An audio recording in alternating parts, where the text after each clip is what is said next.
Bonsoir à tous, merci de nous retrouver sur TV Sud pour votre journal. Dans les titres de ce lundi 15 octobre, la procédure dans l'affaire des paris dits truqués remise en question. Les avocats de certains handballeurs pointent une faille dans le règlement de la Fédé et de la Ligue de handball. Des votes de militants socialistes bloqués dans l'Hérault. Après le scrutin interne de jeudi dernier, les résultats de la 11e section de Montpellier posent problème. Puis Bastien Four, vainqueur du 61e Trophée des As. Le raseteur de 24 ans a remporté la finale hier après-midi dans les arènes de Nîmes. La procédure judiciaire qui vise notamment 5 joueurs du MAHB est-elle menacée de nullité? Les avocats de Mladen Bojinovic, l'ex-handballeur de Montpellier passé à Paris, ont relevé une faille dans les règlements de la Fédération française de handball et de la Ligue de hand. Selon eux, l'interdiction de parier dans des bureaux n'y avait pas encore été inscrite officiellement au moment du match incriminé, mais seulement 6 semaines après. Écoutez. Aujourd'hui, on s'aperçoit de façon très claire que si les joueurs ont dans le contrat de travail une interdiction, ça reste un problème contractuel lié à l'employeur et aux salariés. Au niveau réglementaire, aujourd'hui, on s'aperçoit que le pari sportif en ligne est interdit, mais pour le reste, ça pose problème. Et ça pose encore plus problème quand on s'aperçoit, et c'est ça qui est véritablement nous a mis la puce à l'oreille, que la Ligue, de façon désespérée, a modifié le texte réglementaire le 23 juin 2012. Le 28 juin 2012, c'est-à-dire après le match Cesson-Montpellier. Si le pari est licite, il est où le pacte de corruption? Il est où? Elle est où l'escroquerie? Et pourquoi, et c'est ça véritablement qui montre que l'accusation est en faiblesse, pourquoi toute l'enquête, le réquisitoire introductif du 1er août est fondé sur un délit spécifique qui est le délit sportif, et pourquoi, après les gardes à vue, le procureur délivre un réquisitoire supplétif et on repart sur une infraction classique, bien ancienne, celle de l'escroquerie. Le problème, c'est qu'on nous dit que la manœuvre frauduleuse, c'est d'avoir parié. Mais si on a le droit de parier, elle est où l'infraction? L'avocat de Mladen Bojinovic qui va s'appuyer sur ce point pour introduire une requête en nullité. Et demain, la Cour d'appel de Montpellier se penche sur l'allègement du contrôle judiciaire demandé par les 5 joueurs du MHB qui est mis en examen pour escroquerie. Près d'1 millier de supporters venus de toute la France a défilé à Montpellier samedi. Une manifestation sous haute surveillance policière entre le Pérou et la place de l'Europe pour soutenir Casti, le jeune homme blessé lors des échauffourées qui avaient éclaté le 21 septembre dernier entre la police et les supporters en marge de la rencontre Montpellier-Saint-Étienne. Un tir de flashball avait alors touché Casti à l'œil, une bavure policière pour les supporters montpelliérains et leurs homologues ultra venus de toute la France, pour une fois unis derrière les mêmes banderole. Écoutez. L'important, c'est que tout se passe bien, je pense, comme toute manifestation. C'était une manifestation à haut risque, comme on a pu l'entendre, avec plusieurs entités représentées de toute la France. Je pense que le mouvement ultra ce soir en sort grandi. Vous voyez encore, les personnes se font applaudir au fur et à mesure qu'elles partent, comme quand elles sont arrivées. C'est pour nous le moyen de faire preuve de maturité. Nous sommes maintenant des grands garçons. On est capable de tous s'unir et d'avoir un véritable poids au niveau national, que ce soit contre les interdictions de stade ou pour la justice pour Casti. Jeudi dernier, les militants du Parti socialiste votaient dans toute la France pour désigner leur premier secrétaire national.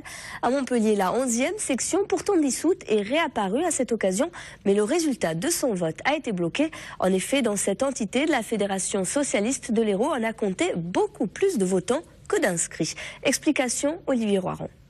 On a retrouvé la 11e section de Montpellier. Cela pourrait être le titre du nouvel épisode de la saga du PS de l'Hérault.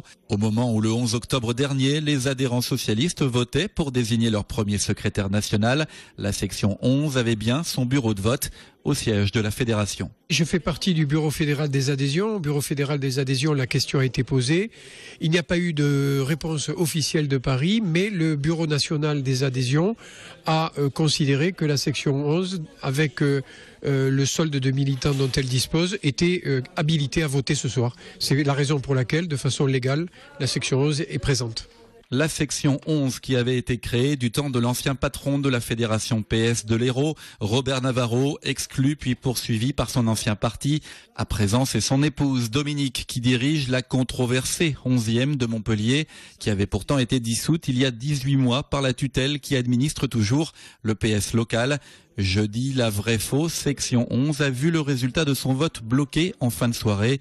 80 adhérents socialistes avaient glissé leur bulletin dans l'urne pour une liste de 47 inscrits. Selon Alain Fontanel, en charge de la tutelle héroltaise que nous avons joint par téléphone, la 11e de Montpellier est une section fantôme, mais pas ses adhérents qui auraient dû se reporter sur d'autres bureaux de vote.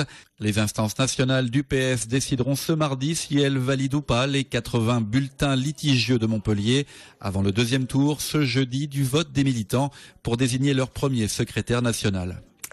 À l'UMP, la course pour la présidence du parti bat encore son plein. Une campagne qui a servi de toile de fond à la fête de l'UMP de l'Hérault hier. 500 militants et élus étaient rassemblés à Béziers.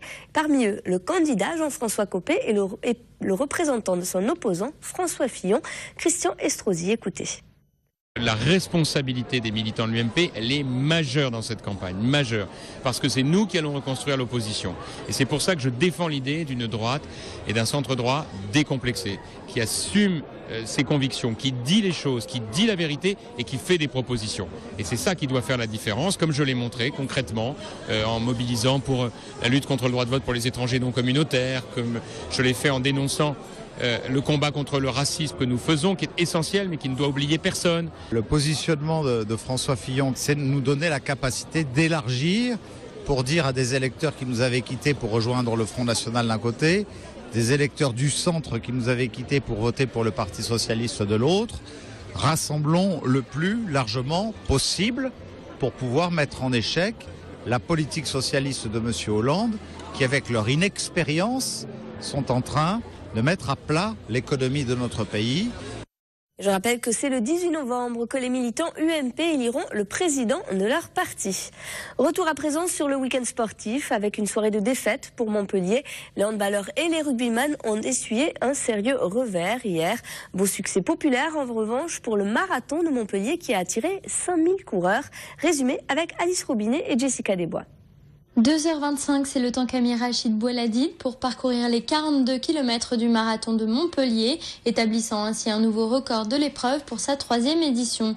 Chez les femmes, c'est Chemuta Uganda qui arrive en tête avec un chrono de 2h51, un résultat qui lui permet d'atteindre la 21e place du classement mixte. Handball ensuite, 2e défaite consécutive à domicile pour le MAHP. Hier, l'équipe s'est inclinée 29-33 contre Hambourg en Ligue des Champions. Les handballeurs montpelliérains pointent désormais à la dernière place de leur poule. Toujours en handball, les féminines nîmoises ont remporté quant à elles une victoire nette face à Toulon 28-19. Elles sont actuellement 6e au classement du championnat féminin de handball. Rugby enfin en H-Cup, grosse défaite de Montpellier en déplacement à Toulon. Les Rouges et Noirs ont plaqué 5 essais et multiplié les pénalités pour finir avec un score de 37-16. Et ce n'est pas tout car les Toulonnais ont également empoché le bonus offensif. La finale du 61e Trophée des As s'est déroulée hier dans les arènes de Nîmes. Au terme d'une après-midi de course camarguaise très disputée, c'est le raseteur Bastien Four qui a remporté le trophée. À 24 ans, c'est le premier titre du jeune homme originaire des Saintes-Maries-de-la-Mer. Retour sur la finale, Patrick Mallet. C'est une 61e édition du Trophée Taurin Midi Libre La Provence, placée sous le signe des Saintes-Maries-de-la-Mer, qui s'est conclue dimanche dans les arènes de Nîmes. Avec Bastien Four vainqueur côté raseteur, Garland, Biodor et Ratis meilleur taureau et le plus spectaculaire de cette finale, les Saintois ont trusté cette année toutes les places d'honneur. Ça va faire plaisir aux Saintois, les raseteurs, les taureaux, et ça c'est énorme, c'est magnifique ça. Et je pense que c'était jamais arrivé. Et ça nous arrive à nous, alors on est les plus heureux. Bastien Four, âgé de 24 ans, atteint lui pour la première fois de sa carrière son rêve en remportant le Saint Graal du Trophée des As. Je suis aux anges, c'est une grande fierté pour moi de gagner ce Trophée des As. C'est un rêve de tout jeune dès que j'ai commencé à raseter, donc je suis très heureux. Pour Joël Lensolas, propriétaire de Garland, c'est un deuxième Biodor.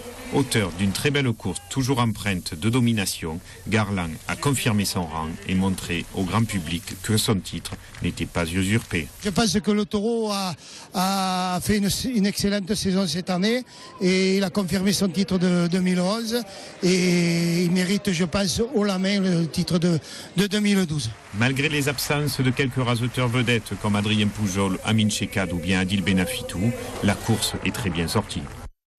C'est la fin de ce journal. Retour de l'info sur votre chaîne locale dès ce soir, 10h, pour votre nouveau rendez-vous avec l'actu le 22 minuit. Toute l'information régionale, nationale et internationale présentée par Julien Desvages depuis Marseille. 2 heures de direct tous les soirs, du lundi au vendredi. Passez une excellente soirée sur TV Sud. À demain.